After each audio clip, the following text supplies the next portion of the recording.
दलित वर्ग के लोग, जिनकी आबादी लगभग 25% है,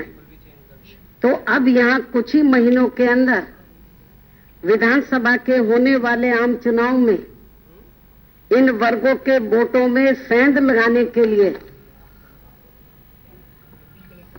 विशेषकर बीजेपी व प्रधानमंत्री श्री नरेंद्र मोदी ने लगभग पिछले 1 साल से जो किस्म किस्म की ड्रामेबाजी की है और अभी भी कर रहे हैं, तो ये सब किसी से छिपा नहीं है। और इसी क्रम में इन्होंने खासकर बाबा साहब डॉक्टर भीमराव अंबेडकर की जयंती की 125वीं वर्षगांठ के मौके पर इनके जीवन से जुड़े कुछ स्थानों को स्मारक व संग्रहालय आदि में परिवर्तित करने के नाम पर इनके अनुयायियों को अर्थात दलितों को बीजेपी में लाने की भी हर संभव पूरी कोशिश की है। इसके साथ साथ इन वर्गों को लुभाने के लिए भी इनके नाम पर इस बार किस्म किस्म की अनेकों हवाई घोषणाएं भी की गई हैं और साथ ही कांग्रेस पार्टी के पैटर्न पर चलकर इस पार्टी के राष्ट्रीय नेताओं ने भी दलितों के घरों में जाकर भोजन आदि भी खाना शुरू कर दिया है। लेकिन फिर भी इन वर्गों के प्रति बीजेपी की हीन व जातिवादी मानसिकता ने इन्हें उत्तर प्रदेश का चुनाव होने से पहले ही काफी हद तक निराश करके रख दिया है, अर्थात धराशायी करके रख दिया है। वह इन्हें कहीं का भी नहीं छोड़ा है। और इस मामले में खासकर हैदराबाद का दलित छात्र रोहित वेमुला कांड वे अभी हाल ही में भाजपा शासित गुजरात राज्य में हुए ऊना दलित कांड ने तो अब इनको काफी बुरी तरह से हिलाकर रख दिया है, जिस पर से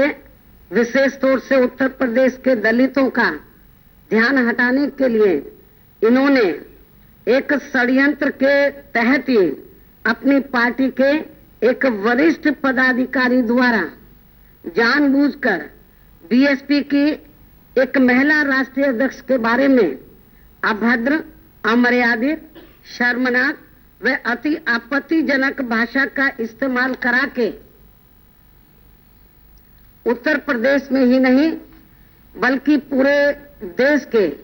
दलितों को भी अपने खिलाफ करने के साथ साथ उन्हें काफी हद तक अब बीएसपी के साथ में लाकर खड़ा कर दिया, जिसको लेकर अब ये लोग काफी ज्यादा परेशान व चिंतित भी हैं।